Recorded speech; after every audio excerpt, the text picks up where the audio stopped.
Next, in the given figure, A and B are centers of two circles that intersect at x and y, right? PXQ is a straight line, okay. If reflex angle QBY, reflex angle, this bigger angle, reflex means bigger one. Find out equals to 210. Find the angle PAY. This PAY we have to find out, okay. Here, one important quality about reflex angle is it's always greater than 180. Okay, so that is a reflex. Let's start. Draw XY. See this XY.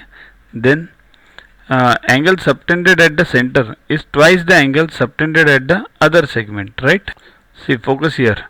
Angle subtended at the center is twice the angle subtended at the other segment. Means this basically it follows to this PAY. Therefore, QBY equals to 2 into QXY. Now it's for this circle. QBY. See, the angle subtended at the center is this. Reflex it is 210. And angle subtended on the circle is QXY. Right. This one. Right. Therefore, QXY equals to 210 upon 2. QBY upon 2. Right. 105. So you got QXY now. Now, PXY plus QXY equals to 180. PXY plus QXY equals to 180. But you know QXY now. Therefore, PXY equals to what? 180 minus 105. That is 75. Now, PXY is over here 75. Now, again the same rule.